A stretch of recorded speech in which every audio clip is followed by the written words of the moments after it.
Hey everyone, welcome into the Ben Maynard program. Thanks for being here.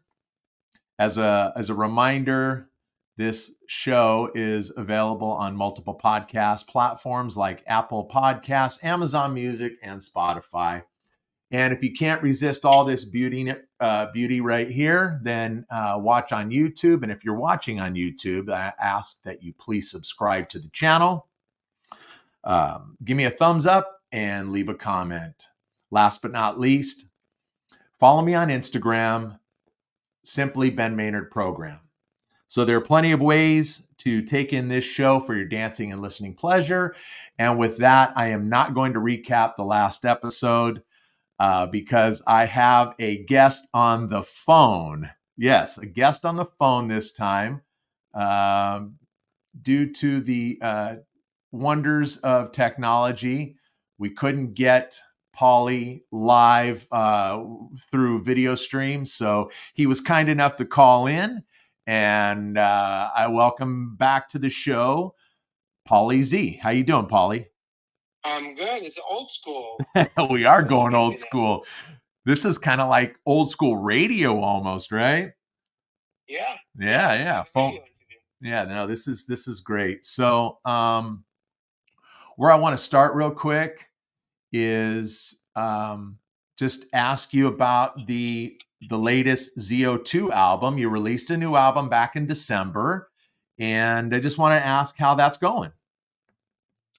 Yeah, well, we released it on Kibble Records, and it's a double disc anthology that covers our career, selections from our 3 full albums, plus all the singles we had put out that was never on a physical product. And the Z-Rock theme song from our TV show, a couple of new songs, and a live track with our new bass player Sean. So it's a really nice collection. I mean, I think anyone who's a ZO2 fan would appreciate it. We've gotten lots of great feedback actually, which makes me happy because we put a lot of time and effort into it, but also for the packaging. It's really cool packaging, and we're very much from that Kiss. We're all the 3 of us who were, all Kiss fans, and David was a Kiss fan, and we loved packaging. We like if you spend your money that you work so hard on, to work so hard making, you want to get bang for your buck. So we were always very into that idea of like cool covers, cool inserts, because otherwise you can just stream it in this day and age. Why would you buy a CD, right? So we made it. There's a reason to buy this CD, and people are loving it. So that's the ZO2 fans get the collection and the songs that they didn't have before, but also a lot of people who didn't know who we were just seeing now our video online or the promotion we've been doing, social media and Kibble Records pushing it out. They're now being introduced to us, and that's cool. And they're like, "Oh, I never heard of you guys." It's like, "Oh, this is really cool." And obviously, we picked the strongest songs from those first 3 albums, but it's a really nice package to introduce the band to someone who didn't know who we were, or commemorate the band for someone who was already a fan. Yeah, and that's what Yeah, absolutely. And I can speak to that. We talked about it the last time you were on the show. The packaging is just absolutely incredible. It's just top notch. The even down to the paper that the booklet is printed on. It's nice, heavy paper, real glossy, colorful photos. Just some really, really good stuff. And it's an incredible package. Kibble Records, they deserve credit for that. They did a great job with it. Yeah, no, we're very happy that and because the truth is I wasn't at least convinced that, like, what would be the reason to sign with a record label at this point and just put it up on YouTube and Spotify and that's it, right? Yeah. But we have a long-term relationship with John Kibble, who is his label, and we know him for many years, and he's on the East Coast. So Joey was the one who kind of said, look, we always he wanted to do something with us back in the day. And I think when I spoke to him and I realized he had the same kind of ideas that we had, and he had the same passion for putting out great product, that's when I was like, okay, I'm in now. You know what I mean? Because if it was just going to distribute just a generic CD, I just didn't see the point. Like, to me, why would we could do that? Yeah. But he was telling me, I'm going to do a button and I'm going to do a poly bag. And those were all his ideas. And he got me excited. He's like, yeah, 16-page booklet. I mean, who lets you do a 16-page booklet, high gloss paper? I mean, he just, he gave me the keys to the kingdom. So I was like, then I did the art direction with my friend Gabriel O'Connor, who did all the artwork. It was amazing. But, I had the vision of what I wanted. And it was really great to have someone who kind of supported that. Old school, just like, yeah, let's put something out great. And every single person who's bought said the same thing. It's like, they were, like you said, they were blown away. Yeah. And that makes us very happy. It's really is. It's absolutely beautiful. Anybody who wants to spend their money and get physical music like you and I enjoy, it's it's so worth it. So the reason why I wanted to have you back, and we talked about it the last time you were on, is you have a foundation in honor of your brother David. It's called the David Z Foundation. And you've got a benefit show coming up next month, correct? Yes. And that's what, April 11th, isn't it? Thursday, April 11th. Yeah. And it's featuring my Queen tribute band, Bohemian Queen. Yep. And it's going to be the biggest show we've ever done because we're going to have a children's choir mixed with a professional choir. And we're going to have a string section, also mixed students and professionals, because the whole mission of the foundation is providing music programming for underprivileged kids around the world and creating our mission statement is transforming lives through the magic of music. So anything that is using music as a vehicle to enhance someone's life or empower them or, or just educate them, that's the mission. So we have a 13-year-old boy who's opening up the show at 7:00, acoustic set. Who's flying in from Jersey actually with his parents to do it. So it's like, it's like a life-changing opportunity for him. That is, and then, isn't that crazy? That's great. Yeah, his name is Kobe Reese, and he was one of our students. He did one of the videos in our program with us during the lockdown. And we have, we have strings, we have the choir, we have dancers, we have our own David Bowie guy. It's, so it's just going to be we have video screens, so it's a big production, big show, and all the proceeds go to the foundation. So it's, it's right in the heart of Hollywood, and we're trying to, just trying to get the word out there so because people, when they see Bohemian Queen, they go nuts. They love it. It's a great show.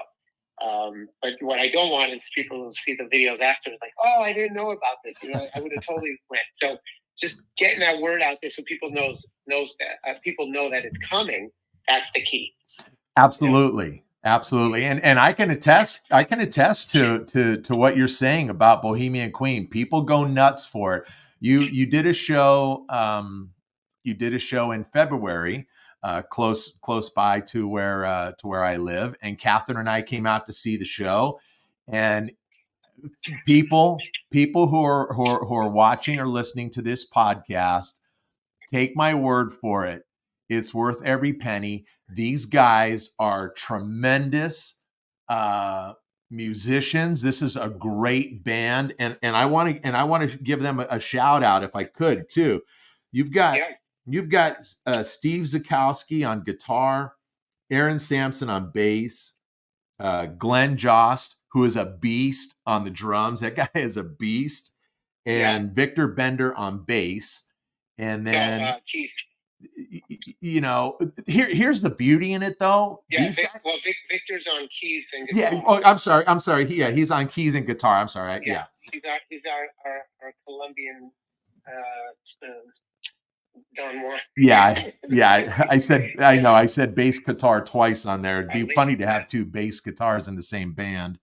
But here's the beauty in it is that not only are these guys just, in my estimation, absolutely tremendous musicians that can play anything. These guys can all sing, and they sing like birds. Yeah. That's a big. that's a big factor in this, because to be honest with you, you know, tribute bands is like, it's like wedding bands to me. Like there's a stigma with it, right? Right. And you know, you think it's like, oh, okay, you're in a wedding band or you're a tribute band, it means you can't cut it for real. In some sense, I feel like that's the stigma, where people just feel like that's what it is. But when you have the right band, I was fortunate in New York to be in a wedding band. It was actually started by the original drummer from Skid Row, Robert Fuso, and he put a wedding band together that is just killer. And all the people in the band are professionals and not people that do the wedding band circuit because that's all they can do. They do that in between when they're touring and recording. So everyone was just so good, and it showed me that, like, oh, okay, if you have the right people, it doesn't have to fall in that category. And it's the same thing with tributes. I feel like there are tributes out there that are, you know, they're okay, and there are tributes out there that are amazing. And the difference is the people in the band. And with this band, I was very, very fortunate to find those people. You know, we all kind of came together and we fired all cylinders, like you said. And not only do they play great and sing great, but they all look good. Yeah. That's the other thing too. Like, no one's like, you know, 400 pounds, falling, you know, no one gets up there in jeans and, you know, on a t-shirt. Like, everyone's a rock star. Yeah. And everyone takes it seriously. Everyone's at the same level. And to have a band where everyone's firing at the same level, it's, you know, all the pistons are firing. It's just hard to explain. Musicians know what I'm talking about. It's like a chemistry that's just so rare. And because we have that, we've actually expanded into other bands. So now we have a Zeppelin band, we have a Deep Purple band, and we just launched a Journey band. So we've got 4 different tributes the same 5 guys. You are so busy. Oh, you have no idea. When do your kids get to see you?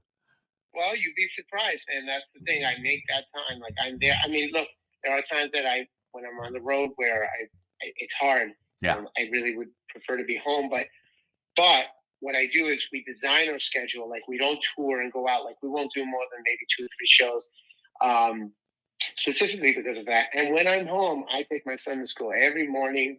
I give him a bath. I'm taking him to soccer practice. And my little girl, I mean, she's a baby, so it's a little different because it's all about breastfeeding and mommy right now. Sure. But you know, any moment I can to just sit with her, change the diaper, whatever. The thing is, you have to make the time for the things that are important, and it's hard, but you just make the time, you know? That's right. So yeah, absolutely. But you know, getting back to Bohemian Queen, and like I had said earlier, Catherine and I had come out to see the show. You guys were so nice to let a group of us in on sound check. We get to see sound check and just kind of work through some things.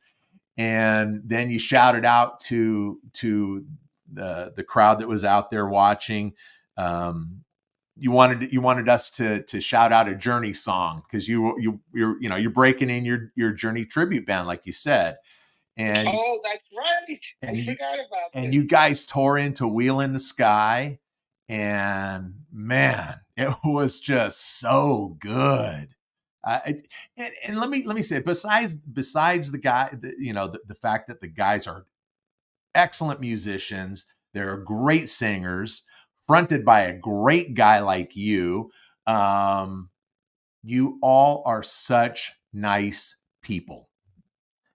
And you took time with everyone, and that was before the show. You took time with people, with the audience after the show, those who wanted to stick around, and you were out there hamming it up in your Freddie Mercury stuff and taking pictures with people, and just, you know, it's that kind of stuff, that kind of personal touch that says a lot to a fan and as a fan, and it just sends people away with a good feel and a great memory. And I commend you guys, all 5 of you, for just being great people. Well, thank you, and I appreciate that very much, because I'm glad it's something that people notice and appreciate, because it does. It takes that extra effort to go out there when you could be backstage just doing other stuff. It takes that extra effort to listen to people and connect. And not everyone does it. And for me, as someone who's worked with who works with kids, like, it's natural to me, right? Like, I'm a people person. I have tons of patience. I love that. But I've been in bands and I've been in situations where, not everyone's like that. So I'm like the only one out there shaking hands, taking pictures, making jokes, and everyone else is in the back or on the bus or something. And this is an example of also the five of us have that in common, where they all come out, and I'm usually the first one. I jump out and I try to kind of get a head start, but everyone will come out and everyone will take pictures and talk, and everyone's nice. And I love that, and I think you kind of need, at least especially with the work that I'm doing with the foundation, like, you need that, right? I mean, you need patience, you need empathy, you need love in order to work with children and in order to connect with people. Now, it depends on the kind of show, right? If you're going to see Tool, whatever, it's a different vibe, right? It's more mysterious. Like, like, those guys might not come out and be smiling, like, "Hey, let's take some pictures." Yeah. That's not the vibe you want from that band, let's say. But it just depends on who you are as a person, and we're fun-loving people. Yeah.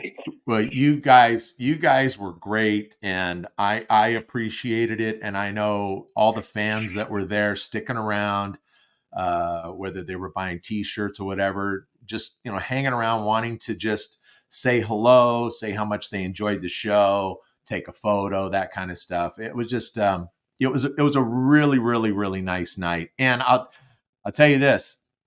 Catherine and I, we already have our tickets for the benefit show, so we're going to see you on the 11th. Yeah, that's great. We're going to see.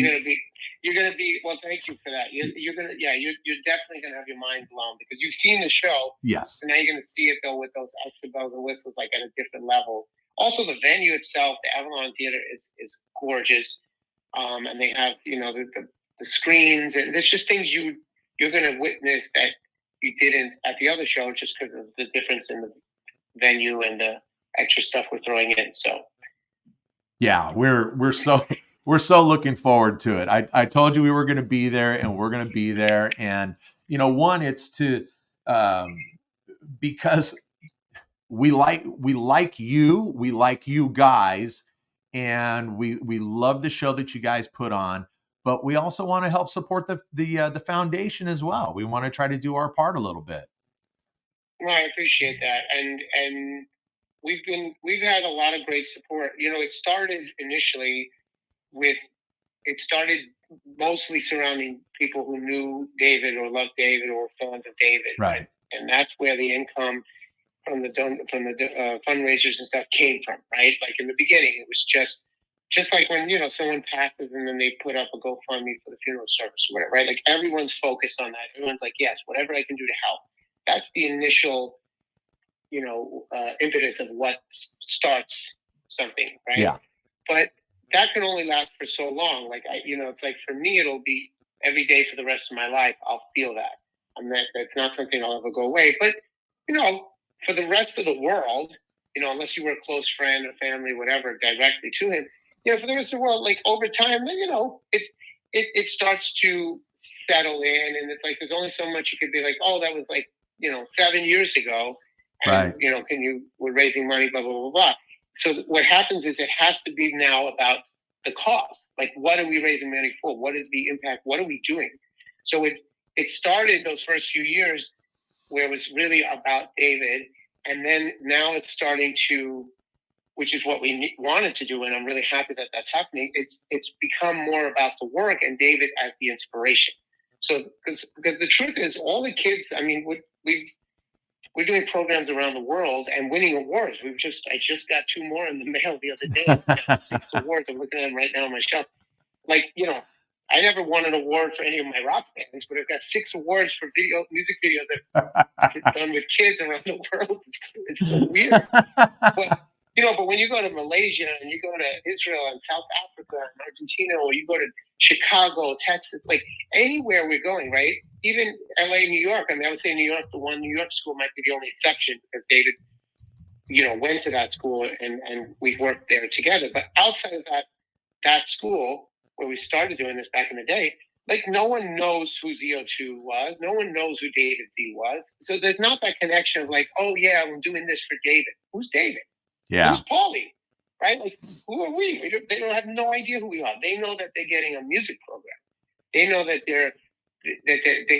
it's about the actual mission. And that's where it's over the last couple of years, it's been great because now we're starting to see the impact that's there, the videos are there, the testimonials. We're getting grants from, federal, state, corporate, sponsorships. And it's about the work.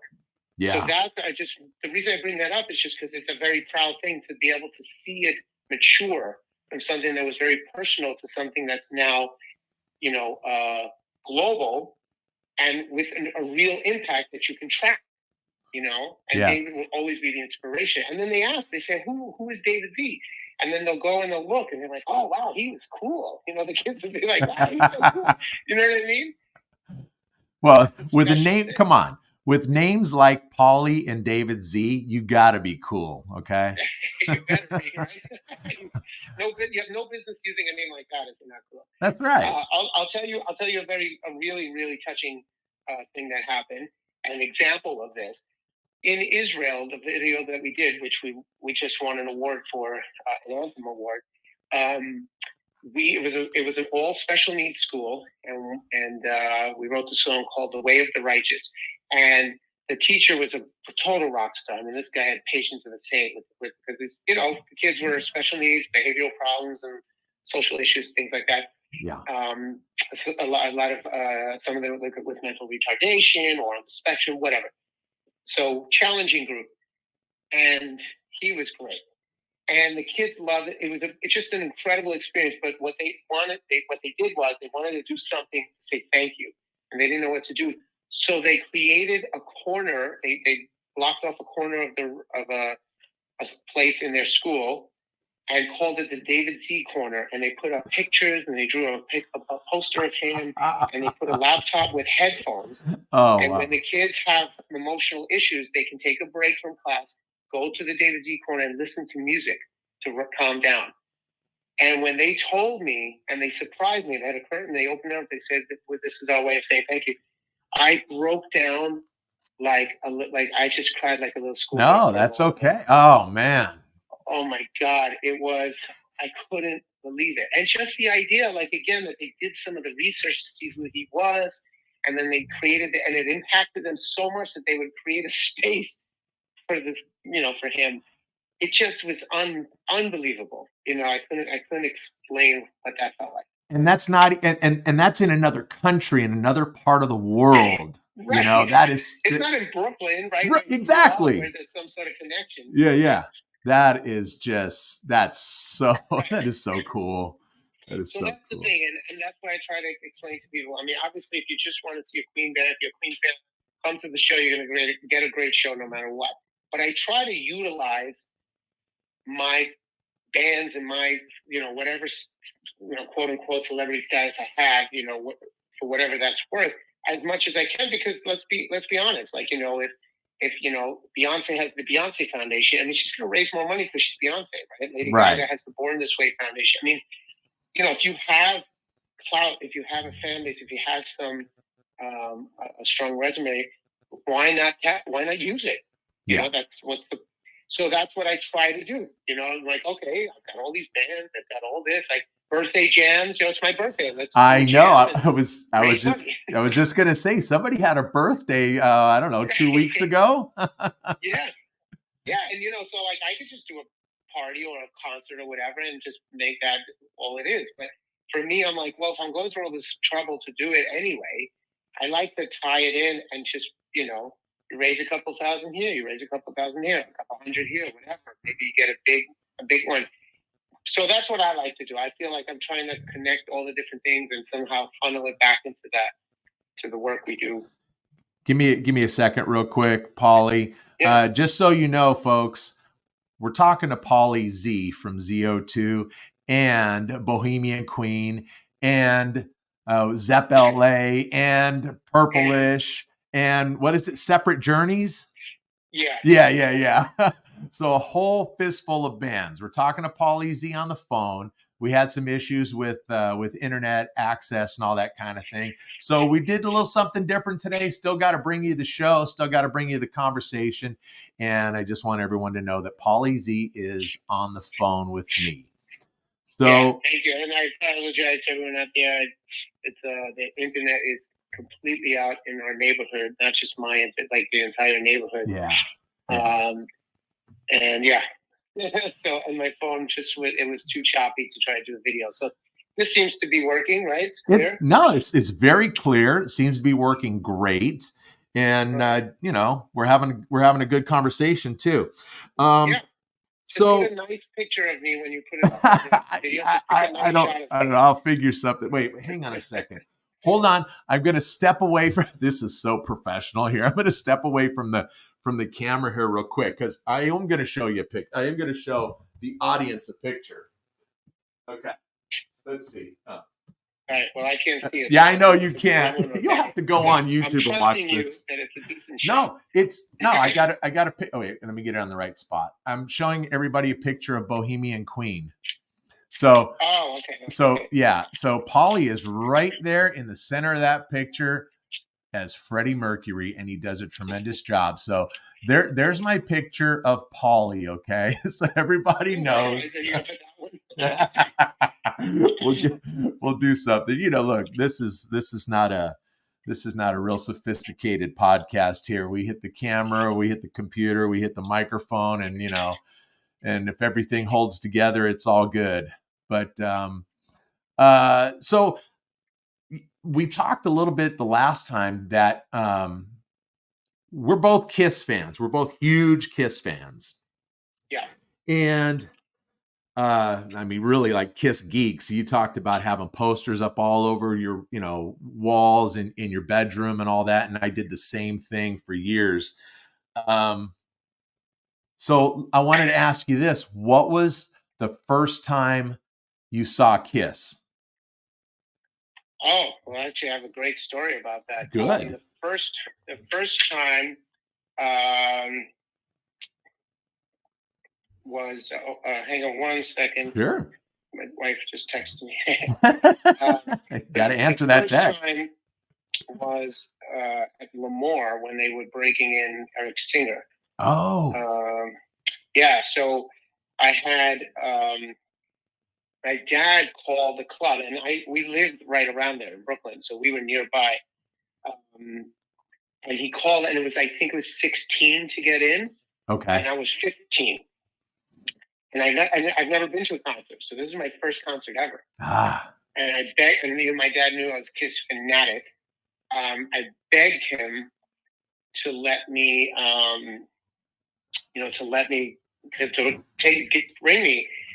And he said, "Well, let me see what I can do." So my dad's a salesman, and he used to be, not anymore, and he's really good at, he's very charming and good at getting what he wants. So he called the club and he convinced them to let him bring me. He said, "Look, this is." He explained my love of Kiss, blah blah blah. He goes, "I'll be with him the whole time. He just wants to see the show. We won't go near the bar." Right? And he convinced them to let me in. So they let me in with my dad. And funny enough, it turned out Joey from ZO2 was at the same show because he lived in Brooklyn too. He was at the same show, and we were maybe because when we talked about it later on, years later, when we kind of put two and two together, right? We realized we were only a couple of feet away from each other. Wow! Because he goes, "Oh, I was standing right in front of Paul, between Paul and Bruce." I was like, "Yeah, I was right in front of Paul too." I was like 3-4 rows in. He goes, "I was front row." It's like, so it's just kind of funny. So this had to be what, about 92? Yeah. For the Revenge tour, right? Well, it was before, so it might have been even 91. Okay. At the end, maybe at the end of 91. Okay. I don't remember. Yeah. Now I don't remember, but I think it was something like that. Yeah. Something like that. But it was Lemoore. It was actually called, I think the name, they had changed it temporarily to the Warehouse, I think. Because they played also Limelight. on that set. They had like 2 warm-up shows Uh-huh. for Eric Singer before the tour, and I think it was called The Warehouse. And I remember seeing them too, and I was freaked out because I didn't recognize them. Like Gene had a mustache and a beard, Yeah. and like, and then there was a guy with blonde hair. I'm like, they looked so dark and so like different. I was like, what the hell? I remember a guy wearing a T-shirt outside online when we went online to wait to get in. And I'm like, who's that? He goes, that's Kiss, you moron. I was like, what? I couldn't believe that was them because I really knew them more from like Hop in the Shade and Right. Asylum because of my age, Yeah. So that's where your exposure to Kiss came in. Was it with the 70s stuff or the 80s? Both. Okay. Both. Yeah, because I got into it from my uncle gave me my first record. My dad and my uncle were in a band together back in the day. They played kind of like David and I. And I got all my musical influences from mostly my dad, a little bit from my uncle too. But I think my uncle's the one who gave me the Kiss record. Initially, it was the makeup I think that attracted me as a kid, but I got into the music really quickly and everything. Though I was like, because for me, the at that age, the '80s was like the current stuff. So I was seeing that on TV and I was excited. But the '70s stuff I was digging back into. So I like everything. I mean, even The Elder, even even the stuff that people don't like as much, I liked. Oh no. I love The Elder. I love that. I think it's a fabulous album front to back. And I know the band hates it. We know they all hate it. They'll never sing anything from it. I think they've only performed a couple of songs off of it, every once in a while or when they would do their acoustic shows. But no, I love The Elder. Yeah, me too. Because and my very first concert was Kiss also, and it was the return of Kiss. That was when they went out on the Dynasty tour, and I was 14 years old, and my buddy Patrick Sorelli, he in Los, well, you live here in Los Angeles now, but in the LA Times they had a calendar section, and you would flip through the calendar section, you'd see what concerts were in the area and what bands were coming to town and so on. And he showed me the ad for Kiss, and he said, we have to go. And so we rode our bicycles to the ticket broker, and we bought our tickets. And his dad went with us. His dad drove us to the show, and we were at the Forum in Inglewood. And so that was my first experience. That was my first concert, and it was my first Kiss experience too. But we'd been fans and Kiss geeks for 2 or 3 years leading up to that. But yeah, I think it is. I think it's just for I don't know. I think it was the makeup that grabbed me first, just like you, and it's the visual stuff. And then you go back and you start listening to the music and you start taking that in. But so are you do you lean one way or the other? 80s era, non-80s era, or is it just the whole catalog? No, the whole thing. Yeah. Okay. No. I think if I had to pick, I'd pick the '70s because I still think that's more magical era of the.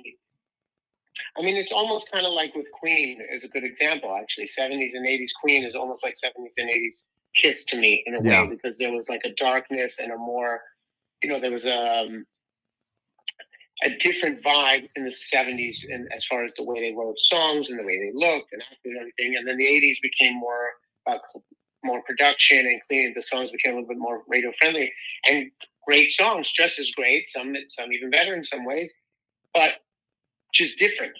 So I feel like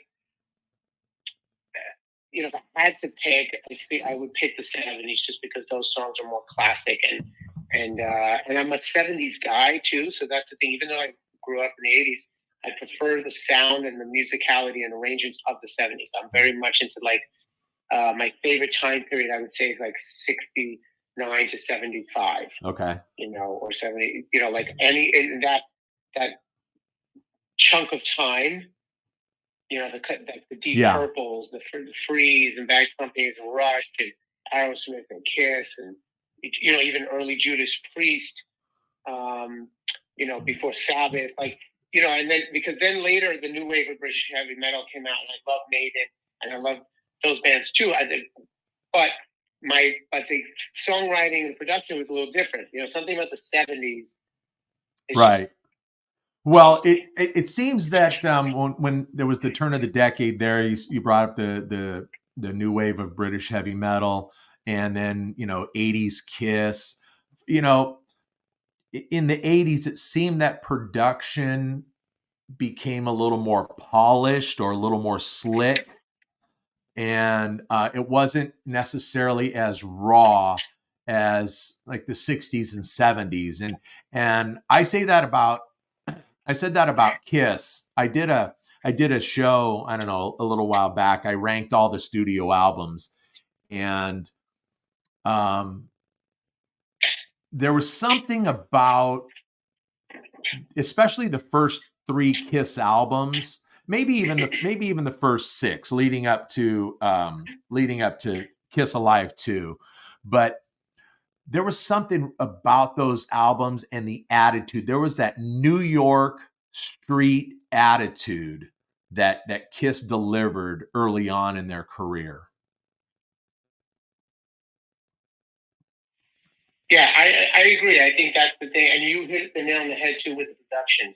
There's that rawness in the early '70s that I like, because but I liked it more than the '60s because they were getting more into production, but they weren't so slick yet, like in the '80s when they had more of like just a better quality gear and the keyboards and the drum machines. But and you're right, like the attitude, like in the '80s, because they were already big, they were starting to write songs that were more commercialized or more like they had a formula. Like they got into the thing of like, okay, now we're a big band, we need a radio hit, we need a blah blah blah, we need.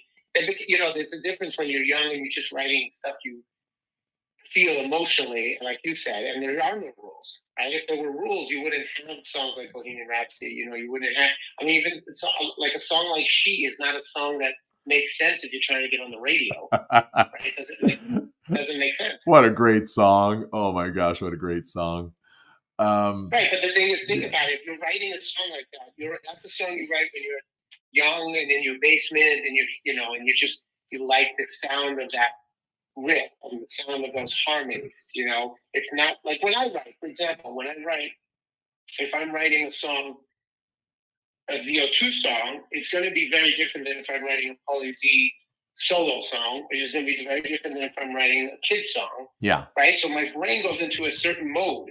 And that's what I'm trying to say. In the '70s, I think because the industry was also exploding. Like think about it, like before the early '70s, they didn't do stadium tours. They didn't have big records. They weren't selling millions and millions of records like that.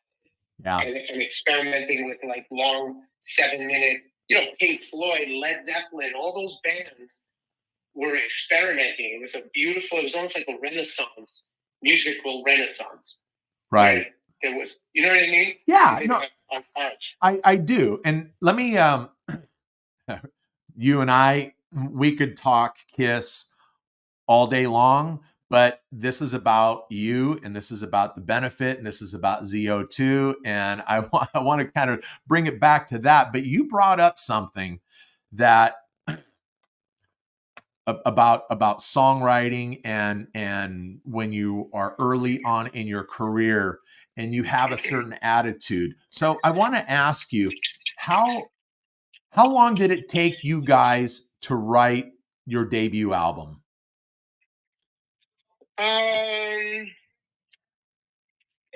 Probably about a year. I think we had one song that we brought in that I already had, which was Head Up. Okay. Which was with a previous drummer. And that was a song that it was like the only song that we had before Joey came in. And if you ask Joey to play, like he'll punch you in the face. He doesn't want to play that. Plus, it's a little on the grungier side. He's not really into the grunge stuff, but I think because he wasn't on it, it's not his parts, so he doesn't have a connection to it. But all the other ones were, I think, when he joined and we started writing in the studio, Yeah, I'd say about a year, I think. Wow, that's actually, I mean, I think that's amazing because that first album, that debut album, is just so good. And what I think is amazing about it is you guys were like what, 24, 25 years old at the time, and the lyrics on it are so mature. It blows me away. It really honestly does. Thank you. Yeah, well, I mean, and also the part of that has to do with our producer, Bob Bob Held. Held, who, Yeah. yeah, I mean, it wouldn't be what it was without him. I mean, as far as sonically, as far as lyrics, he co-wrote, if not all the songs, but most of them. He was in there with us. I mean, listen, 10 years later, it didn't end well, unfortunately, and we kind of went our separate ways. But I'll never take away the fact that if it wasn't for him, ZO2 would not be, there would be no ZO2, and we wouldn't be here talking right now. Because he was like a fourth member of the band. He was one, you hear about that with other bands where, and he wound up becoming our manager after the fact. At the time, he was just the producer. Right. We hadn't talked about management or anything like that. So he was there every rehearsal with his ear to the, I remember he would get on his knee and listen to the kick drum pattern, make sure it matched the bass. He would, say he would help us write lyrics. We used to go to a diner and just kind of go over lyrics. And he was pretty old school in the sense that he loved Steven Tyler and that kind of, those kind of lyrics, like the you know, I joke like sassafras. He loved that word sassafras. You know what I mean? Kind of like he had that kind of, not so much of like what happened in the '90s and after, where people started writing more about things that were like maybe insecurities or digging deeper and vulnerability. That's it. Like he liked more like stories and things that were clever. He came from that era, that Steven Tyler, Love in an Elevator kind of thing. So that's why a lot of our words are like that. If you notice, they're either clever or they're like on the upbeat hand in the air pumped rock and roll. Yeah. And there's not a lot of like vulnerability in there opening up into like some kind of like real world emotional issues. And I think that's fine, because I don't think that you go to a ZO2 show for that kind of vibe. You know what I mean? With the exception of our ballad, like "Dirty Water." I was just gonna bring that one up. Yeah, and that was a situation I had. I wrote about an ex, a girlfriend of mine, and that was an opportunity there to kind of open up. But it was a ballad, so it made sense. But the other ones were a little bit more storytelling, or it's either sexual nature or party kind of or empowering, right? Oh, you mean like Paper Breakup?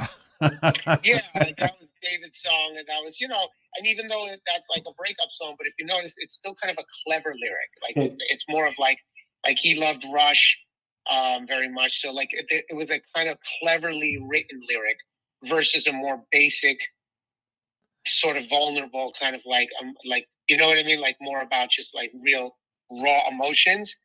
So they're kind of two different things. I would say he was definitely more into because he was a prog guy, into the clever kind of like interesting musical stuff, like anything like "Taking Me Down" or anything that was like more musically challenging or interesting. I would say probably came from David, and I was much more of a blues based, you know, yeah, like a much more blues based, and he was much more prog based. If that makes sense. Well, I look, I'm gonna go ahead and throw this one out.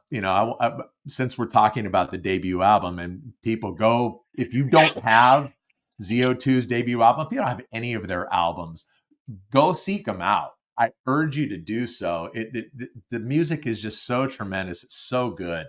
But and they have 4 albums now. Okay, with the new one that was just released last December. That's Begin Again. That's a 2 CD set. It's an anthology CD for the most part. The first disc. The second disc is some previously unreleased or released to streaming services singles. I think there's one or two unreleased songs and some covers, and it's really good stuff, people.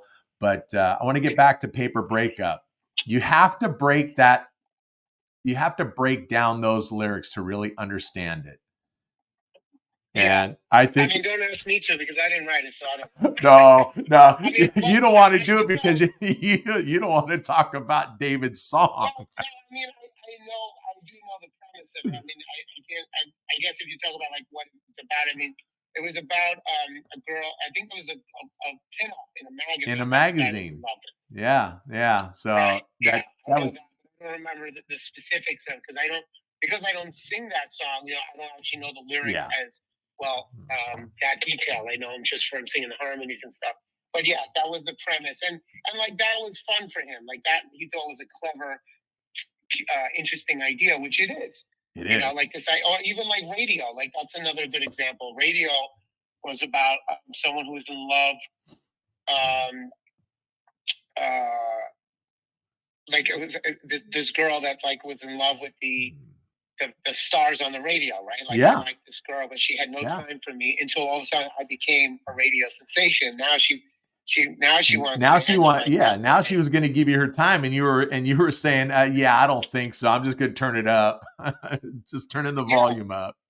And so you know, and again, so that was like a what I call clever lyrics, or like storytelling lyrics, where it's like you have like a unique take on something. There's an angle to it, versus just saying I like this girl, she doesn't like me, and you know, that kind of thing. Just such good stuff, man. I think for people that like melodic rock, you know, anyone that likes, you know, Kiss, Alice in Chains, Zeppelin, Rush, you know, Stone Temple Pilots, I would say, King's X. I mean, correct me if I'm wrong, but these are the kind of bands, Aerosmith, these are the kind of bands that I feel like we captured. You know, there's that grunge element to it as well. So if you like Alice in Chains, Stone Temple Pilots, Soundgarden, there's, you know, that's in there too, which is kind of like what we were going for. You know, it was the swagger of the 70s,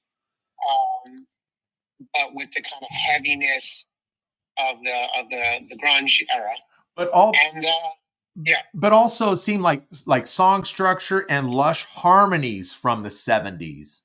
You know, that's what is just. That's what's so good about it. And I think, you know, people compared us a lot to King's X, and I didn't know that band at the time when we were getting the comparisons. And I looked them up, and then I was like, holy cow, these guys are great. I bought all their records. But I think they're probably the best comparison as far as like a three-piece who sings, or melodic, lush harmonies, right? Beatle harmonies, Beatle-esque harmonies, but with heavy grooves, detuned, drop D, heavy moments, groovy moments. The difference is, though, where I think we have more swagger. Like they're a little bit more on the prog side, you know, a little bit more straight and kind of musical. We have it's that, but with more swagger. So if you can imagine like King's X with Aerosmith or something, you know, more fun. Van Halen, like smiling, jumping around. Yeah. Like I know those guys; they're friends of mine, and I love them. But you know, they're not smiling and jumping around and being goofy, and you know what I mean, like Van Halen was. You know, and they're not trying to be like sexy necessarily either. You know, they're musicians. Yeah. You know, so we kind of had a combination of that. I feel like we had the musician part, where if you were a musician, you could really, really get into the music and be like, oh wow, that's a great riff or arrangement, or they're doing 7/9 over there or whatever. But yet, if you didn't care about that and you were just a rock and roll fan, you're like, oh yeah, they're fun, they look cool, they act cool, they're, you know, David, you know, we all were in good shape, good looking guys. I mean, David was in Madonna's. Yeah. He'd take his shirt off and women would faint. So there was that sex appeal to it too. And I feel like that was our thing. That was our brand, you know. Well, and you guys had that Brooklyn street attitude as well. Yeah, right. You throw in the Brooklyn, right? It would have been different if we came from LA or from another, you know, from San Francisco. But the fact that we were all three Brooklyn boys, there was that other layer on top of it, which came out in the TV show. For those that don't know, we had a TV show called Z-Rock for 2 seasons. And that was really what I think showcased who we really were, you know. that New York attitude. Yeah. But it was a New York attitude, but a specific New York attitude, because it's not like the Ramones or the New York Dolls. You know what I mean? Like, it wasn't that kind of CBGB's, like funky or like dirty, smoking tattoos attitude. Yeah. We had a very interesting New York attitude. I don't know how you would even explain it. Like, yeah. It's hard to describe. You have to actually see it and witness it to get it. And you're right, because it wasn't a dirty punk type attitude. It was almost more like Seinfeld. Like, I'm trying to think of that. It was like a Seinfeld. If Seinfeld was a rock band, like that vibe that they had, that kind of witty, goofy, but still New York. They're very New York. Yeah. I think that might be the best comparison. You take Seinfeld, King Bex, Aerosmith. Hey, let me ask you about you brought up the TV show, so let me ask you about that. Is it available to watch anywhere? Yeah, I mean, it's on DVD. You can order them. Okay. On Amazon anywhere. I mean, they're discontinued, so you have to, find someone who's selling it. But they do exist on DVD. And then I know Joey has both seasons, all episodes on his page. And at some point we were talking about putting them up on the ZO2 page, but we were waiting because we kind of want to do something special and maybe like, some social media campaign behind it. So right now I would say just go to Joey's page and you can watch it there. Yeah, I know he posts little clips here and there from time to time on his Facebook page, but he has he has the episodes. Oh, okay. Yeah, he put them up, which I'm glad he did, because at least there's one place where you can see all of them. Because it's hard to find. Yeah, I tried to search for it just on just on one of my streaming apps, and I couldn't find it anywhere. But it's not streaming. So are there any ZO2 shows in the future? Yeah, what's today? Thursday? On Saturday. I'm flying tomorrow. Yeah, it's funny you said that, because I was going to mention it earlier. We are playing in Washington, D.C. for the pre and post game for the Washington Capitals hockey team. Oh, yes. I did see that. Yeah. And that's that we got because the guy who's working with them now used to work at the Tampa Bay Lightning. And back in the day, he had ZO2 do the same thing. We did the tailgate party, whatever. And then he had me sing the national anthem. And that was the very first time I ever did it, which was amazing but nerve-wracking. I was going to ask you if you were nervous. Oh, my God. Well, my brother was making fun of me because he said, like, we could see your knees shaking. The VIP box, we can literally, on the ice, we could see your knees banging together, shaking. But you can't tell from the video because you can only see the up, from my chest up. So right. I look pretty confident. But yeah, my knees were shaking. And then since then, I had done a bunch of them. I'd like to do it again. It's been a long time since I've done it, but that was really, really great because we just not only I got to sing anthem, but we became really good friends with the guy. His name is Patrick, and just he had us back again. And yeah, just and look what, just talking about relationships and being people person. I mean, I kept in touch with him, and this is years. We're talking like, I don't know, 10 years already or more. No, it has to be like maybe 13 years. And then he's calling me and he's like, "Hey, so you guys are back? Come on." You know what I mean? So like those relationships, it takes effort to really build relationships with people. It doesn't mean you have to talk to them every week, but you just have to really connect and really make the effort to call and say happy birthday or say, "Hey, how are your kids? How are your family?" And I think that's what ZO2 had too. I feel like that's what people, Bohemian Queen has. And all the bands I'm in, I try to work with people that have that same mentality, Well, and singing the national anthem, that is not people can think that's an easy song to sing because you had to sing it in school when we were little and all that kind of stuff. No, that is not an easy song to sing. No. Singing it with a group of people in school, along with the track, and that's one thing. Yeah. Singing it alone, a cappella, and like as a singer, when people want to hear a technique and they want to hear that big note, that's a very, very different thing. And I can easily say it's the most difficult song to sing. It really is. And for a couple of reasons. One, the words, Yeah. the lyrics. It's it kind of easy to mess up. So just remembering the lyrics. Two, because you generally are out there by yourself and either a cappella or with a track, but it's like, it's not a comfortable situation when you sing a national anthem. So that is always a factor. Um, and then three, the way it's written, octave wise, it goes from a really low note to a really high note. Right. I don't know really many songs that have the range and the intervals also that the kind of scale that they use. It's just so weird and very difficult. Yeah, it does. It starts real low and then it gets real high. Yeah. Yeah. But if anybody can pull it off, you can pull it off. And I'm trying to not make this be a love fest, but you have, but I told you before, you have such a great voice, and it's not just a great voice. It is so powerful. It's so powerful. And I love that. And I love what you do. Obviously, I love all the work with ZO2, and I haven't seen any of the other tribute bands, but I love what you're doing in Bohemian Queen, and we're going to bring it right back to that now. Thank you. I love what you're doing in Bohemian Queen, and you come out and you address the crowd like one or two songs into the set, and you say, "Hey, listen, we're not trying to be Queen. We're paying tribute to these great songs written by great musicians, performed by a great band, so on and so on." And you say, I'm not trying to come out here and be Freddie Mercury. I am portraying Freddie Mercury.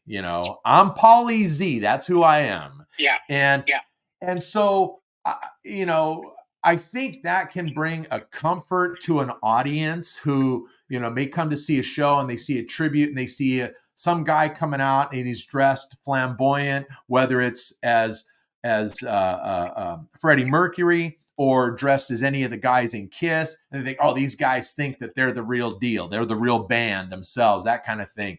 And you kind of nip that right in the bud straight away. And I guess, doing those songs, you just do such a great job, and you pay them such respect, and I love it. And the audience just eats it up.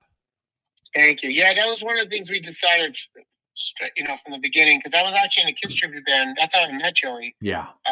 Before he joined ZO2, I was in a Kiss tribute band with him, and we the same thing. Like, people, our personalities, we really let our personality shine, and we didn't try to be. I wasn't trying to be Paul Stanley, and it worked in our favor because people kind of fell in love with us. They were like, it was just Paulie dressed as Paul Stanley, and that had a total different charm to it, a total different vibe. And I think with Freddie, there's so many great Queen tribute bands out there. Let's be honest. Yeah. And there's a lot of competition. And I don't really have any interest in impersonating someone.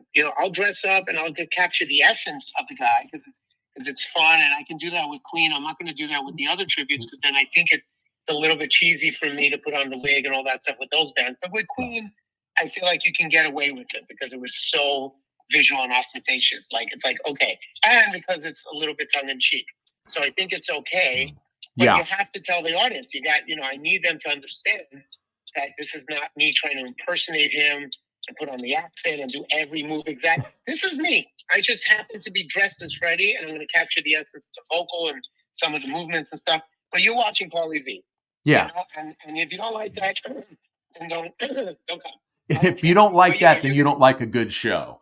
Yeah, that's it. It's about us as fans enjoying and bringing to life the magic in them. And I think part of what that does too is that also separates us from the competition, because it's like, oh, okay, if I want to go see someone who's like thinks he's Freddie and is going to do every single thing exactly, I can go do that. But if I want to really get a high quality show musically and get chemistry and authenticity, that's what you're going to get from us. Like, because there's that, again, we're not acting, or we're not doing things that don't come natural. We're being ourselves. So there's an authenticity and a charm that I feel like we provide that you're not going to get with other bands. And that's not a knock on the other bands. I'm just saying it's different. It's a different thing. And I will tell you this, I find it's very difficult to convey online with videos. I find that we get a good amount of critique online because people only see me dressed as Freddie, but I don't sound necessarily like him, like Mark Martel. You know what I mean? It's not right. And and I'm doing my own moves, and I'm saying, "Come on, get up!" and blah blah blah. I'm being me. But if you're a Queen fanatic, I can understand that driving you crazy because you're watching this video and you're like, "What the hell, man?" So it's really challenging for us to get people to understand our brand unless you're at the show. You were there, so you get it. You're like, "Oh, I get this band now." But if you only saw the video, it would be very hard, I think. We're trying to capture that as best we can, but that's been a bit of a challenge for us. Whereas our other bands, because it's just us playing the music, people are like, "Oh my God, you guys are great, blah, blah, blah, blah." But as soon as I put on the mustache and the yellow jacket, I have to it's a different category for people. Yeah, does that make sense? People you gotta buy into the fun. It's tongue in cheek. It's fun, and it's paying tribute to a great band and some great music. And it is performed. I mean, God, it's performed so well, just absolutely awesome. And you guys attract a wide audience. I mean, all age demographics. There were, there were kids, I think 10, 11 years old at the show, and the people that were sitting next to me, they were old enough to be my parents. And but just great stuff. Gosh, great stuff. Look, I want to. And I think a big part of why the kids and all the different age groups like it too is because of the costumes. Because I do. That's another thing we do that no one else does. I do like between 8 and 10 costume changes, sometimes more depending on how long the set is. Yeah. And that's something that's visually it's fun. It's something that brings excitement. And I do the 70s version of Freddie. Yeah. Which nobody does either. So you get the long hair, no mustache, and then halfway through the show I transition to the mustache, and that's fun. I mean, how can you not? It's visual, it's exciting, it's fun, and I think that's what if anyone is thinking of coming to that benefit concert on the 11th, April 11th at the Avalon, I'm telling you, you're going to have the greatest time of your life. It's just a fun show, but with high quality musicianship. Like it's not fun, but like the music, like we don't. When you say tongue in cheek, I always say we don't take ourselves seriously, but we take the music very seriously. Yes, and I should be clear on that. Right. Because I don't want people to think that tongue in cheek in the sense that we go in and kind of like the songs are loose or whatever. Like musically, though, we're you guys are tight. Again, high level. You guys are tight. That's for sure. Yeah, we make sure about that because we're professional musicians. So that's our calling card, Yeah. So okay. So I'm going to remind everybody again. Look, this is Paulie Z from ZO2, Bohemian Queen, Separate Journeys, Purplish, Zepp LA, all these wonderful tribute bands.